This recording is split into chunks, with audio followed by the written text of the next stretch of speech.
What's that? Nice. Welcome to Movie Life Crisis. Join us as we watch the best movies from 30 years ago.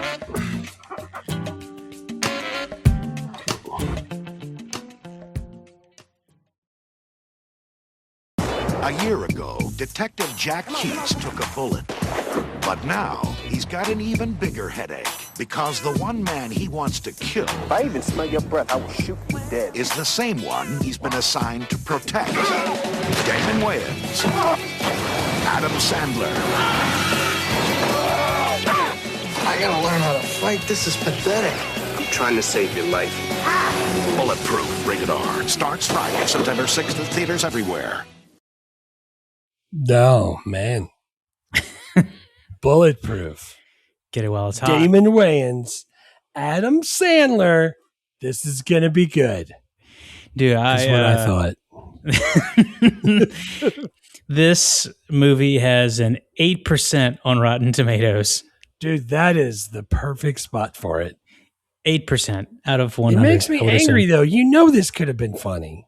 I may be the person who likes this most of anyone in all of the known world because I was fucking delighted. Oh, man. The whole time I was watching, I was like, what the hell is this? Why? What the? It just kept getting further and further from God's love, and it was making me angry. Like, they just kept adding new things. Like, and it was only 84 minutes. They packed a huge plot in there. I always kept thinking about, think about all the stuff they cut out of this to get it to 84 minutes. Cause they don't plan for it to be 84 minutes. Right. Yeah. Audience scores gave it a B out of on Cinema Score. So that's kind of more where I'm at. But of course they did. Movie Life Crisis season 6, episode 17, Bulletproof, the Adam Sandler, Damon Wayans classic action comedy two-hander. Buddy cop action stuff thing. I don't know. I remember watching this and laughing. I didn't do any of that this time. There are funny parts, but I don't know. I wasn't laughing so hard I was falling off the couch, but there was a bunch of stuff where I was like, shit, that's where that quote is from. I forgot about that. Oh, that's nice. See, I'm thinking this is peak Damon Wayans. He's right off of Major Payne. Adam Sandler's right off of Billy Madison. And between Billy Madison and Happy Gilmore, that's what I'm saying. Dude, I'm thinking this is going to be good. There's going to be a lot of agabadagoo type Adam Sandler, but I'm okay with that. That's funny. I don't know. I just the whole time I was just like, what is this guy doing? Who's that guy? What is he doing here? I was thrilled. I was like, oh shit, because I owned this and I saw it a bunch, and I was like, I have forgotten how much I like this movie. Not that it's a great work and everyone's going to talk about it as part of the Adam Sandler run of the mid '90s. Yeah, but I highly, I remembered a lot of it and I really enjoyed it. I don't think Adam Sandler wants you to remember this as the mid '90s Adam Sandler run. There was one little thing that popped up on Instagram when I was looking stuff up, and he said the person was saying he disowns this movie. He doesn't want any part of this. It's not that bad, but it's not. My favorite quote is from the director, Ernest Dickerson, who said years after the movie's released, he's like, "There's a movie I did a couple of years ago called Bulletproof. I'd like to just erase that whole experience." Oh, that's great. I wish I knew more about the story because I don't think it's that bad as 8% and erase from history. We've covered way worse movies. You're totally right. It's not 8% bad, but it's not fresh tomatoes good either. It's somewhere between there. Gary, give us the synopsis. All right. LAPD undercover officer who is played by Damon Wayans befriends a petty car thief who is actually trying to get into something bigger, who accidentally shoots him when a crane hits his head and his gun goes off. Jack survives and Archie gets away. The thief gets away. And then the whole rest of the movie is him trying to get back to get to Archie so he can take down his new boss. But then there's a lady who's a girlfriend and a physical therapist who's also a bad guy, and then another guy who's there's astonishing amount of plot in 84 minutes. Colton can get to anybody, man. James Caan, Dude, you cannot mess with him. Unless you stand behind him because he turns like this. No, can't move his neck, just all shoulders. Oh man. So awards. No, wait, hold on. Let's do the budget. $25 million budget, $22.6 million gross, including what they lose about 8% on that.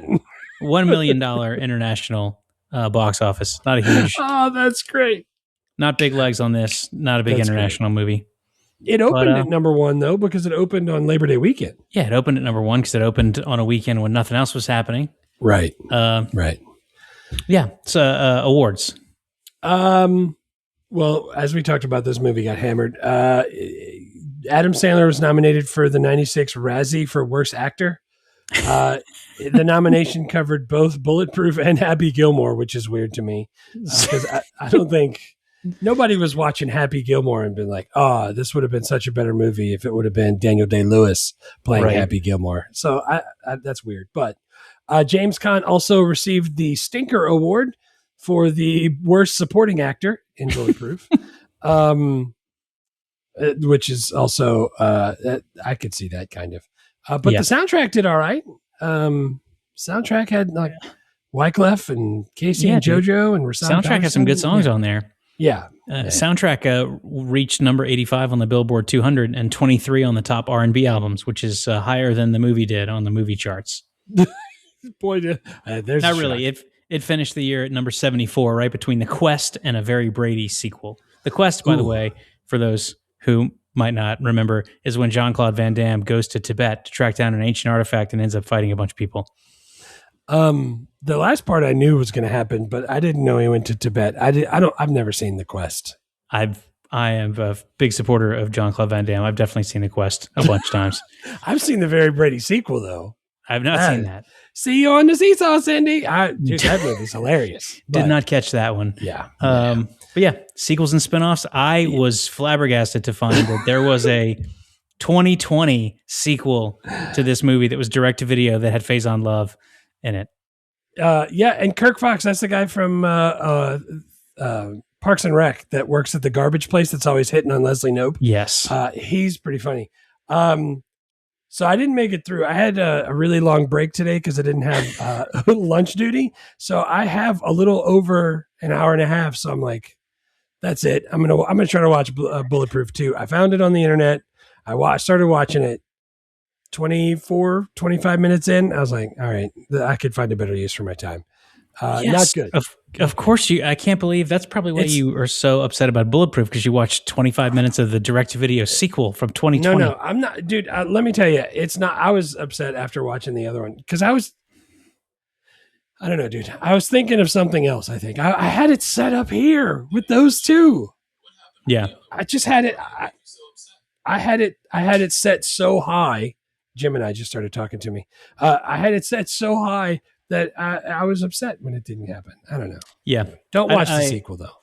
I was not. I didn't even know it existed until 20 minutes ago. I'm definitely not gonna. Yeah. At no point did you say anything approaching a coherent sentence, and we are all dumber for having listened to you. May God have mercy on your soul. I didn't. I had this on DVD. I watched it a whole bunch and I've rewatched it in the last 10 years because when I watched it this time, it was completely fresh in my memory, but I couldn't remember. So sorry. I couldn't believe how many things from this movie got into our language that we said to each other. Like Adam Sandler's like, that's some shitty shit you did to me, man. We used to say that all the time. That's where that came from. I can remember getting pushed and falling on the ground and going, man, I got to learn to fight. This is getting embarrassing. I definitely said that. There's a bunch of stuff in this movie that I said, like, Disneyland. I love it. Say it again. Disneyland. Dude, there was a behind the scenes thing where they were talking about that, and Damon Wayans was just trying to get Adam Sandler to break at that part. Yeah. That's hilarious. Yeah, he didn't know he was going to ask him to say it again. That's why he's like laughing in the shot. So I like this. I like this quite a bit. It's short. It's really quotable. I thought it was really funny, and the pacing is tight. And it's just to me like it's an easy action comedy to like put in the rotation. I was like every 10 minutes something would happen that I had kind of forgotten. I'm like, oh dude, Monica Potter, I think this is her first movie role. Yeah. Like, yeah. Like Damon Wayans starts the movie freaking wearing a like sideways leather cabbie hat and some crisscross overalls that are the straps are unbuttoned and hanging down like in a Sister Act 2. Dude, he had some like suspenders holding his pants, but the pants were way too big for his waist. Yeah. So they were like moving around. He looked like the guy who comes out and cleans off the stage at the Apollo. He was freaking, that was crazy. And like it was a good soundtrack. I just, I had like more than 3 quotes. I gave it a 6.5 out of 10. I would so easily watch this again. That's awesome. And I didn't think it was going to be Happy Gilmore, so I wasn't like mad that it wasn't. See, I remember it like, oh, that's not as good as Happy Gilmore, but it's good. And dude, I don't know if I just been like when we talked about it last time we were doing it, we were like Disneyland. I had that in my head, and then I watched that part and I was like, yeah, it was funny. But then I got it confused with the Damon Wayans stand up where he's like, "Dang, I take it to Disneyland," like that whole thing. So like, I don't know, dude. The whole time I was just like, yeah, this is a tonal mess, and it's a lot of dated '90s humor. I feel like it could have been funnier. I wanted, even though the pacing was fast and 84 minutes.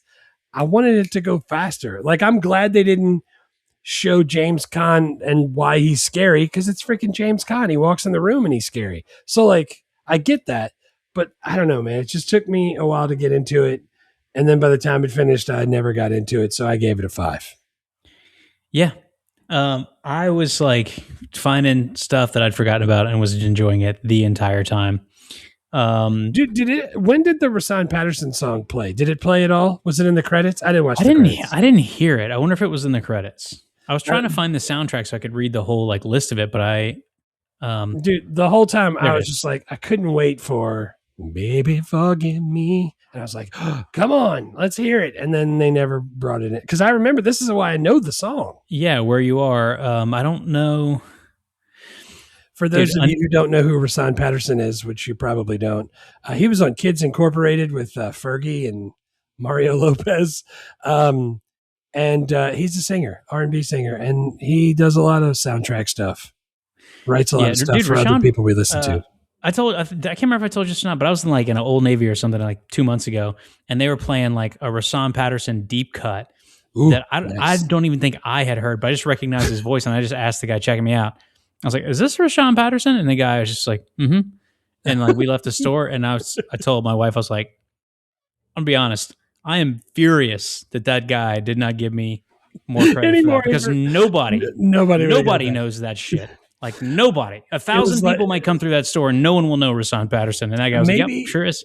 Maybe he feels like he works at the High Fidelity record shop. And he's like, who is this? Yeah. Rasan Patterson. It's good. I know. But yeah, this is a really good soundtrack, dude. Until the Day, Nonchalant. For all I know is the only song they ever recorded and released, but I always liked it. Dude, this is the whole reason I even know Rasan Patterson. So this is my jam. It's worth it just for that. Now, would you not have known him from? Oh no, that's Raphael Sadiq. I was thinking that video where he did with D'Angelo, where they're sitting on the apartment porch, playing. Be here. Yeah, Be Here. But that's Raphael Sadiq. Yeah. Anyway, all right, man. Let's do scenes. What's your first scene? The first one I have is they're walking through the desert. It's the I Gotta Pee scene. Yeah. They're walking through the desert because their plane just crashed and they had to get out of it. And Damon Wayans has got the chain that's wrapped, that's connected to Adam Sandler's cuffs. And he's like, dude, I got to pee. He's like, all right, I'll give you 15 seconds. He's like, no way. I got to pee. I got to take it out. I got to shake it. That all takes time. Now you got 10 seconds. And he's like, come on. And he turns around, starts peeing. He's like, time's up. And he's like, I got pee on me. I don't even know why I would tell this story on here, but I'm going to, I can remember having to pee so bad. And we went through a neighborhood to get around traffic in Baton Rouge to get to Kyle's apartment one night to go out. And Johnny said, dude, just pee out the door right here. Nobody's even on this street. So I opened the door and I kneeled on his seat and I was peeing out the door. Yeah. And he jokingly pressed the gas and the door swung and just latched. And I was pushing on it. And pee was just filling up the map compartment. And when I finally opened it up, I put a leg down, which made my junk slide into my pants, and I peed down my pant leg. And the whole time I'm in the car going, I got pee on me. And it was from this. And I totally, I'll never forget that. I remember like more than one and less than 10 times, like someone would pee out of a truck that was like idling. Like we just would be like, not like dangerous, not like highway speeds, but like creeping along like 2 miles an hour just because we thought it was funny. Yeah. Hilarious. That was not on my scene, but I loved that one because he was like, Adam Sandler just freaking he's like, all right, that's it. He's like, eventually you're going to sleep and I'm going to pee on you. And that's worse. Cause that's worse. That's going to be this is my pee on me, but you're going to have someone else's pee on you, and that's worse. Yeah.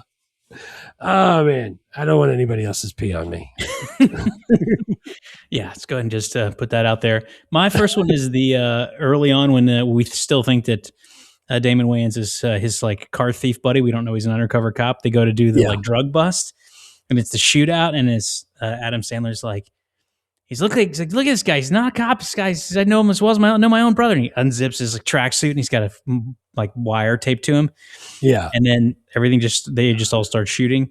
And then, dude, and the part that I always remember is Adam Sandler picks up the freaking dog and is holding the gun to the dog's head.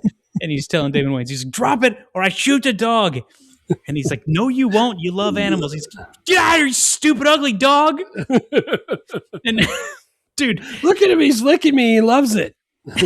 He just got done licked his balls, and now he's trying to get that taste out of his mouth. Another quote we used to say because you see a dog licking his balls all the time. Yes, you could just use that quote. But yeah, after that, dude, he runs out. He runs into James Caan and the wrestler guy, and James Caan's like, "Wait," he's like, "What'd you say? You said if he was a cop, you would suck my." Hang on, how did you say it? And Adam Sandler's like, He's like, I didn't say that. He's like, I think maybe Bledsoe said that. And then he just punches him right in the nards. Dude, I have a question about wires. I know they're not the same anymore. Yeah. But even in the 90s, was that the best place for it? Like right in the front? Like with the wire? It's a lavalier mic, so you have to put it on the front of you because it's picking up only stuff that's close by. Right. Like it's right. Can't you have it like over here? Like if I unbutton my shirt. Well, you're gonna get better sound if it's like not going through fabric. I mean, I guess like a better way to do it is to do like the freaking NFL sideline guy with the like parabolic dish and have someone up in the rafters. But they didn't want to do that. I know that all the movies, especially in this time frame, people just had it taped to their chest. That part's not bad. The bad part is in this time, in this era, he had to also have like a full size freaking tape recorder where the regular cassette tape like taped to his freaking thigh. Leave a message after the beep. Yeah, he's walking around with a whole like boombox taped up right next to his junk. That sucks. That sucks bad. But dude, Adam Sandler's quips in this movie were cracking me up because I don't know if any of them were scripted, but a lot of these I think maybe Bledsoe said that. Like all of that shit, get out of here, you stupid ugly dog. Like all of that shit was making me laugh. Yeah, that was quintessential Sandler. I like that kind of stuff. So yeah, that was my first scene. My second one is the motel scene. Yeah, that's mine. When I like the part when he goes into and he starts talking to Charles. Charles. And he's like, "You got the porno? I like the porno." Like he calls it the porno, which is funny. He calls it the porno. And he also just asks the hotel check-in clerk. He's like, "Do you whack it a lot out here? Do you get bored?" He's like, "What's How a much lot?" Is a lot. No one's around. You just go in one of the rooms. Oh man. So yeah, I like that part, and then of course that leads right to the part that I remembered before anything else, and that's the bodyguard singing in the shower. I can't just what the hell? It's ridiculous. It was just like the freaking Saturday Night Live character that he used to do, like the Italian singer guy. Yeah. But it's classic and like and then they're like starting to remember that they really got along really well because they're all pissed off. Like Damon Wayans is pissed because he thinks that Adam Sandler shot him in the head, and Sandler's pissed because he pretended to be his friend for a year, even though he was an undercover cop. Right. So they're really mad at each other, but then they were starting to remember they're really good friends, and like they're just like watching freaking boxing or something on the TV, and Adam Sandler's like, I got the guy in the blue trunks, and then Wayans is like, I'll take the yellow trunks, $20. And Adam Sandler's like, we actually already owe me $20. He's like, for what? He's like, Lakers at the Forum. And then he like, Adam Sandler like goes to like point to him. He realizes he's handcuffed and he gets pissed off again. Gets all mad again. Yeah. Like I liked all those parts when they were like, yeah, they'd be really mad at each other. And then they kind of remember that they're friends, like start laughing and then they get mad again. I think, I think the people who listen to this know us well enough to know that we're not like this, but it's a little dated that you two grown men can't even share a small confined motel room together without people thinking they're gay. That part was crazy. I couldn't believe they took it that far. I know 90s. Yeah. I remember a lot of that kind of stuff, but like, also Adam Sandler's 29 during this movie. So a lot of his stand up and like, remember his comedy albums and stuff. It was freaking, he was 29 and I was 13 and it was freaking perfect for my maturity level. Right. But yeah, I was like, holy shit, he really went there. And that cracked me up because I'm like, he couldn't do that in the remake. Just freaking all that stuff. But yeah, I had that scene. I really liked it. And then, of course, like they freaking people converge on the motel room and shoot it all up and they get away. And Charles picks him up in the truck. And dude, his like drive away escape scene. He's like, that elm came back in a storm about a month ago last, or like, here's where old lady, whatever, puts their cows. Yeah. Like, dude, it was freaking great. Do you have a boner doing this? Had one since we started. Jesus. So what's your last one? Because I had the final showdown. Like at the last one is final showdown as well. Yeah. At, dude, did you recognize that? Did you recognize that mansion? When they were going to leave, was it from the Beverly Hills Cop? Beverly Hills, it's in that too. But there's a bridge that they walk past over the pool when they're walking out, and I was like, I feel like the red-haired guy with the one eye that shoots people in Last Action Hero. Yeah. I'm pretty sure that's the same pool that the guy was in. It's the exact same house. Yeah, well, because when they were like creeping in, I was like, dude, this looks like the Beverly Hills Cop house. It's all those little columns. I'm sure it is because it's LA and it's like, it's got all the columns and stuff. That's badass. I thought you were going to ask if I recognize Damon Wayans' traitor girlfriend, because I definitely do from... whatchamacallit, with Eddie Murphy. Doolittle? Yeah. Yeah, she was in all the Doolittles. Yeah. The girl with the devil eyes. Yeah, I like the ending scene. It just, the Tracy reveal. Tracy was her name, right? Yeah. The Tracy. Tracy reveal. Sister-in-law, baby cousin Tracy, a goddamn liar. Yo, she a liar. Dude, that she's been working this whole time for him, for Colton, James Caan. Like, I was like, all right, couldn't he just save her and get out of here? Why we got to throw this extra shit in here? This is, it's silly. I guess it does complete the friendship story nicely structurally, but it was a little too much. But I did like that whole thing. They were shooting back and forth, throwing each other the gun, running out of bullets, taking bullets for him, that whole thing.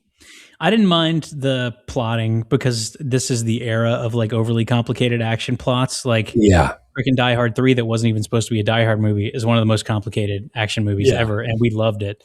Yeah, I love that. And I also like that Adam Sandler got to keep saying to Damon Wayans, he's like, oh yeah, she pretended to be somebody else just to get close to you. No wonder you liked her so much. Like, he just kept making sarcastic comments. Yeah. And he's like, don't believe her. But also, like, dude, that whole, like, first of all, it's got good action, which I appreciate. And like, they break in, he's like, and Adam Sandler's like, I know how to get into the house. He's like, and Damon Wayans like, what's this? He's like, this is the guest kitchen. It's the only room that doesn't have an alarm. Why would you alarm your whole giant mansion and not alarm one door? Doesn't matter. Doesn't matter, right? But Sandler's like, nobody ever uses it. So Damon Wayans breaks in. There's like 30 guys in there, and they all start shooting it out. And dude, they're ducked down behind a counter while bullets are flying. And Adam Sandler's going, I think they're having fajitas. They're having fajitas. Like, all of that hilarious shit freaking cracked me up. Yeah, that's funny. And then, like you were saying earlier, like freaking Tracy knocks him out, and he's like, I gotta learn how to fight. This is embarrassing. Dude, what about it wasn't until they got to that kitchen and one of the guys standing by the fridge had the door open and he like closed it as he fell, and one of the squibs went off, and I was like, oof, that looks like I made it for one of my videos. Like I think that's the kind of stuff too that the director and maybe even Sandler was talking about when they're like, I wish we could erase this and just do it again. Yeah. Cause like, I don't know, it didn't take me all the way out of it, but I'm just saying, like, every time I saw it, I was just like, God, they could have done. Why didn't they spend like 20? That's exactly the production value I expected out of it. Oh, dude, first of all, they got Damon Wayans and Adam Sandler. Both of those guys got to get paid, and they're shooting in LA, which is expensive. Yeah. Like, I think they just were like, hey, we'll make it work. Like, the guy fell into the microwave and the microwave door cracked. I was like, dude, I think you could hit a microwave door with a baseball bat and it wouldn't crack. I'm like, I don't think if you shot it, it would crack. But it didn't really bother me. Like, right. No, I know. This is what I expected from this movie. But I hear you. All right, let's do quotes. It was a really satisfying ending too after the shootout, because he's like, hey man, just like get out of here. What about the ending all the way in Mexico? Did you like that? Yes. I liked it too. Yeah, dude, because this scene that I wanted to put in there, I didn't have time for, is when he got pulled over and he was like asleep. And he's just like, and the Arizona Highway Patrol comes up to him and they're like, you been drinking? He's like, I had half a beer. His dog had a lot. And he's like, I'm on my way to Mexico. He's like, I'm going to start my life over and be a bullfighter. Like, he's just like telling the cops what's what his plan is. Dude, what's the dog's name that was in the Budweiser commercials? Yeah, wasn't it? That looked like that? Was it Spot? No, it was something like that. Spuds? Spuds McKenzie? Spuds McKenzie. That's who the dog reminded me of. Yeah. Yeah, dude, he definitely looked exactly like Spuds McKenzie. He kept getting drunk on beer, and at the end he was on margaritas. You saw the salt around the rim of the dog bowl. Shit's ridiculous. And his mom's leaning against the jukebox getting high. Yeah. Mom's dead in the second one, if you were wondering. I know you're not going to watch it, so I'm not spoiling it, but... No, you're not at all. How is Mom? You know she's dead. I'm like, whoa, easy. I don't care how bad the 2050 podcast season gets. We're not doing that one. I thought we had to do every sequel of movies we've already done. No. We've definitely skipped some stuff. Yeah, dude, let's do quotes. My first one is Disneyland. I can't say the whole thing. Dude, how'd you spell it in your thing? Oh, I spelled it normally. Oh, I spelled it DIS-NEE-LAND. Disneyland. Well, at the end of the year, I'm going to feed all of my notes into Notebook LM, and it's going to tell me what I liked and didn't like. So I want to make sure everything is spelled properly. But yes, that is the correct phonetic spelling. I just love it when he says it. Say it again, Disneyland. Disneyland. Man, that I think is the most memorable part of this movie to me. That's my first one, and then the other one is it's like, look, Keats, he likes me. He's like, he just licked his balls. Now he's trying to get that taste out of his mouth. I feel like I said that one a lot. I like the you better not kill me, man. I've got shit to do tomorrow. When they're driving in the very beginning and he's weaving in and out of traffic in the Ferrari. That shit was great. I got shit to do tomorrow. And then the other one is the one that we just said, where the Arizona Highway Patrol asked him if he'd been drinking. The car is freaking full of empty beer bottles. He's like, I had a half a beer. The dog had a lot. I've said that a bunch of times. I don't know why. I also put down the one is like, see that? Your head hurts because you feel guilty. No, my head hurts because you shot me in it. I just thought that was hilarious. I like how he had the metal plate and he was using it to like headbutt people and knock them out. Ridiculous. I also had, that was some shitty shit you did to me, man. Because we used to say that all the time. Shitty shit was a big thing we said. A lot. And then the other bonus quote that I had is just because I've thought about it and it's made me laugh a bunch of times. Is like, you didn't tell anybody that stuff I told you in confidence. He's like, what, you mean like, were you overly circumcised? He's like, that's bullshit. He's like, I said that to make you laugh. That's a joke. Overly circumcised is pretty funny. That's pretty funny. Yeah. But dude, this movie has got a lot of good quotes for 84 minutes and no one liking it and no one seeing it. That second part might be the issue. Maybe if more people see it, we could get the votes up. Everybody go watch this movie and vote on it. Yes. Can you still do that? Can you still change the Rotten Tomato score? Like we could go and you can go do change the audience votes on Rotten Tomatoes right now. Oh, nice. Wait, the audience is what gave it 8? Or no, that was the critics. No, the critics gave it 8, and the audience gave it 3.7 out of 10. That ain't good either. It's not great. No. All right, let's do characters. Yeah, I got Adam Sandler, Damon Wayans, and the dog. I put James Caan in there. I like James Caan. That guy's freaking crazy. I got James Caan was a bonus character for me, and so was Bill Nunn III, who takes a break from hiding Dolores Van Cartier to appear in this movie. As soon as I saw it, I was like, "Ooh, Sister Act!" Yeah. Sergeant Eddie. Sergeant Eddie. He's playing the exact same character with the exact same mustache. I like it. Yeah, same suit, same. Yeah. I promise I'm a real cop. Yeah, dude, this is Adam Sandler. He's 29, like you said. I put all of the stuff like he did, like Coneheads, Airheads. Yeah. Billy Madison. He does Happy Gilmore. Like all of that stuff is all right before this, and then he finishes out with a ton of good movies. Like, dude, this is pre-superstar Adam Sandler, and I like that. Well, that video that you sent me of the two of them doing like junket stuff for the movie, they'll just put the whole like 25-minute thing on YouTube, and the questions they're getting are so bad, but you can tell they're like having a fun time cracking each other up. Yeah, and they said in that like Damon Wayans hosted Saturday Night Live. I don't know why, but Adam Sandler was on SNL at the time, and he was like, and Adam Sandler was like, dude, we should do a movie together. We should. And they had the same agent. And so they said, like, let's find something that we can do together. And they found this and they did it.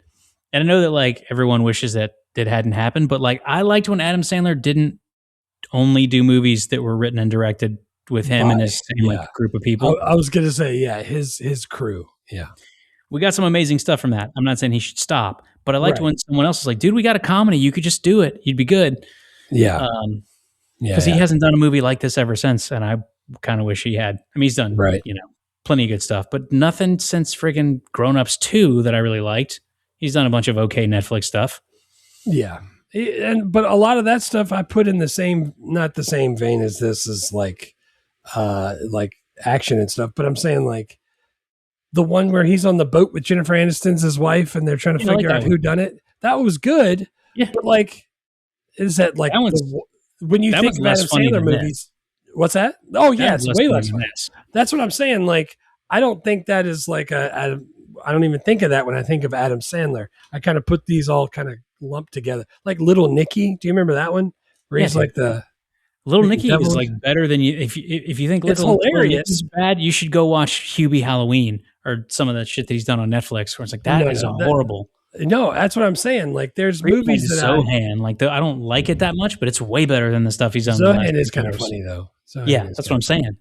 Then there's Damon Wayans, who plays the straight man, who's also funny.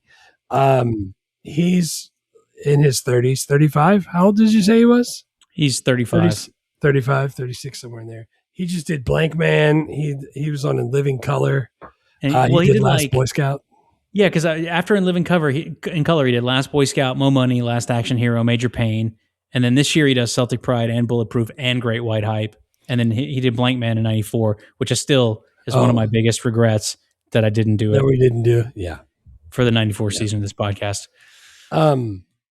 He was with Bruce Willis in Last Boy Scout. I remember liking that, but I haven't seen it in such a long time. I liked Last Boy Scout. We didn't do it in 91 because it was our first year doing the podcast, and we didn't do we started in like middle of the year. But I liked Last Boy Scout. He also did he played Murtaugh. He played in the Lethal Weapon TV show. Kat used to watch that all the time. So, and the Wayans family has been in everything. So they're all funny. And I wish this could have been more. I think, dude, did it not feel like he was like constrained? I don't know.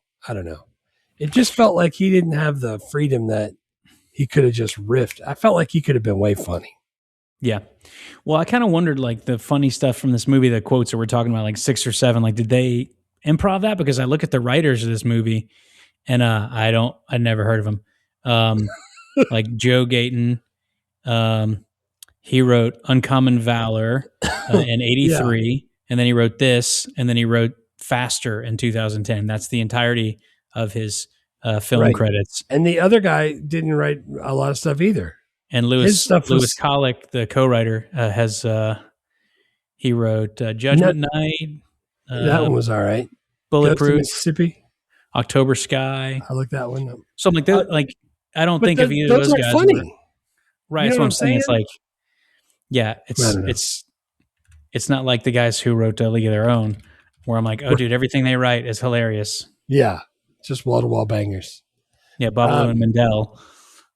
Babalu Mendel and Lowell Gantz, like those guys is like they're gonna put out nothing. Or like Shane Black, it's like everything he writes is hilarious. Like those guys, I guess. I mean, so I'm just thinking that like a lot of the funny stuff came from Damon Wayans and Adam Sandler, is my guess. Right. My third one I put James Caan because, dude, freaking Misery, Godfather. Yeah, dude, James Caan is too far. All this stuff.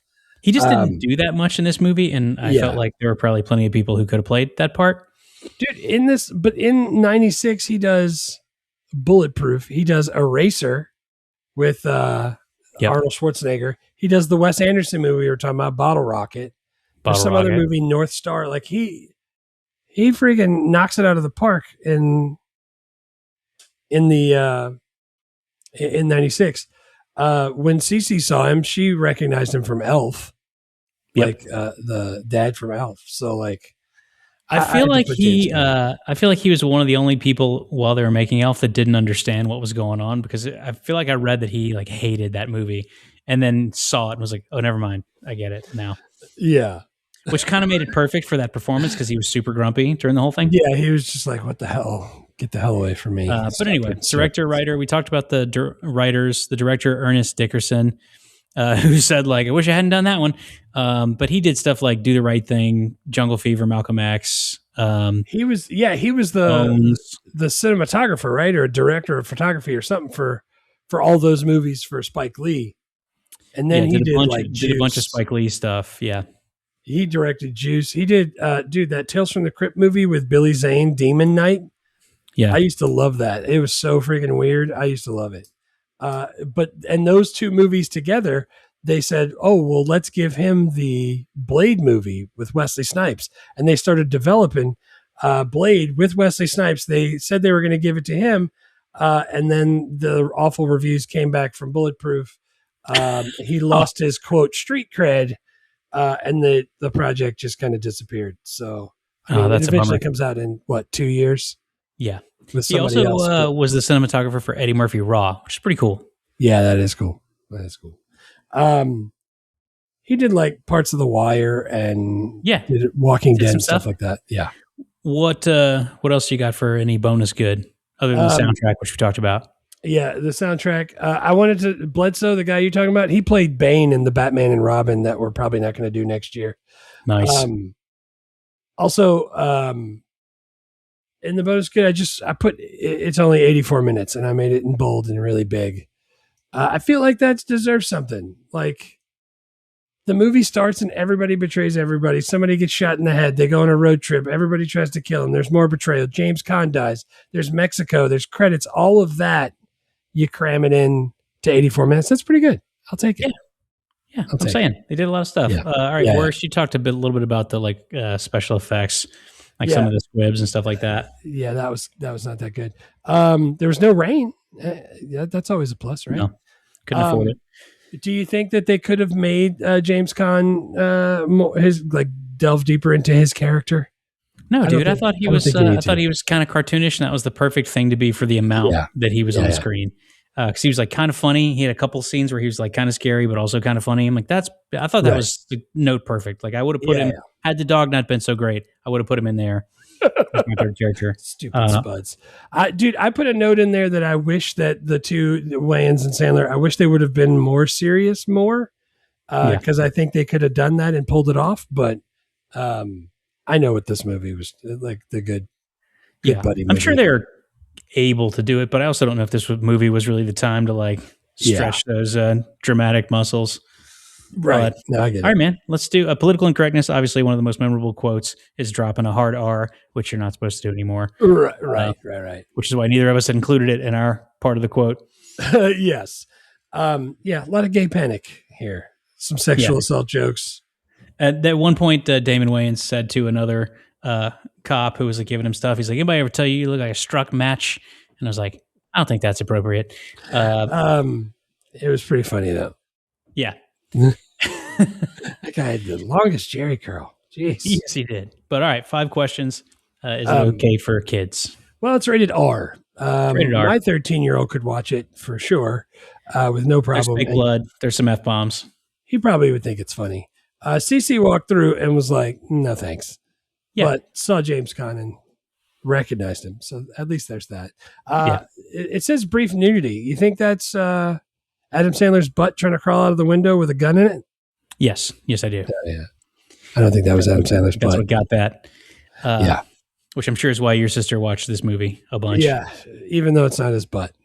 No, stunt butt. It's a stunt butt.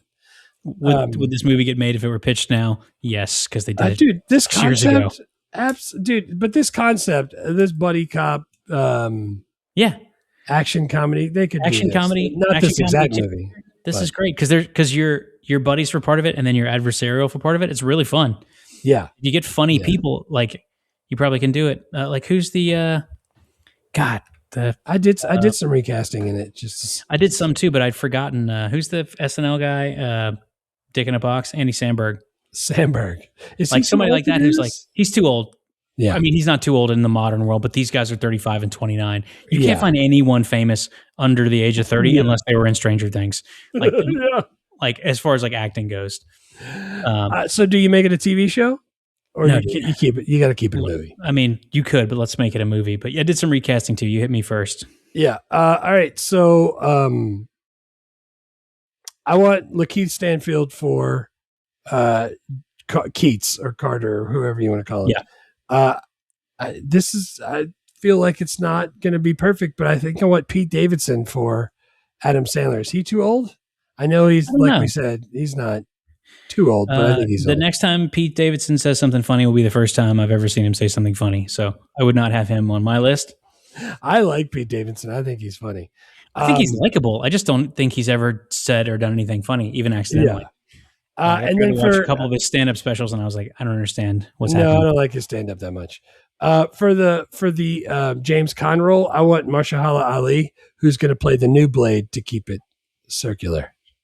Yeah, or was going to play. He's not going to play the new Blade. He backed out. Yeah. I think they scrapped it anyway. Yeah, they did. Yeah, dude, that's pretty good. I like that. I had a couple of good casting options. I think I want Michael Cera to play the Adam Sandler part. Nice. Because I can see him getting by a girl, and also he's like kind of sarcastic and be funny. Yeah.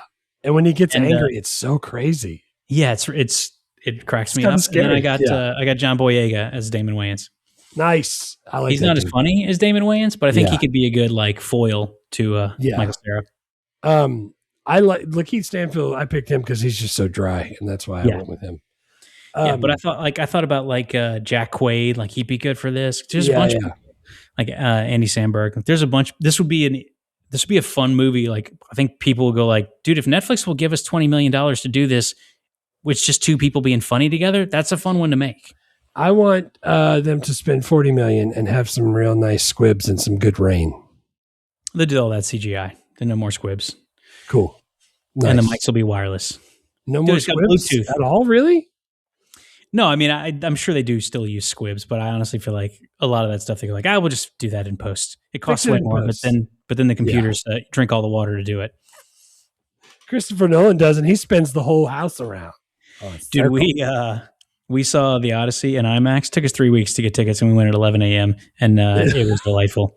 Did you sit way in the front and have to crane your neck all the way up? No, dude. We sat 7 rows back, and even still, I felt like there was stuff out of my peripherals that I couldn't see. Got to keep turning your head to see the whole battle. That's awesome. Yeah, but it was delightful, and it was the first IMAX movie I've ever seen where I walked out and was like, I'm glad I saw that in IMAX. Yeah, that's pretty cool. Yeah, that's cool. All right, dude. I think it's still on Netflix. At least when I checked, it was. I watched it on DVD. Yeah, so you can stream it. Nice. And next episode is Jerry Maguire. Just show me the money. Dude, 4K. I put it at the bottom. Sorry. 4K comes out on this movie. On Blu-ray comes out September 22nd, and there's going to be a commentary with the director. Nice. All right, dude, I'm in. You should totally get that. I'm gonna get the 4K version. Criterion Collection, Bulletproof. I'm gonna be the only one who purchases it. Even Sandler's not gonna have a copy. He'll have a copy that they gave him that he uses as a coaster. Yeah. All right. Cool. See you in 2 weeks for Jerry Maguire. Yeah. Vaya con Dios. Vaya con Dios. 8%. Thanks for listening to Movie Life Crisis. Please subscribe, rate, and review, and remember, don't drive angry.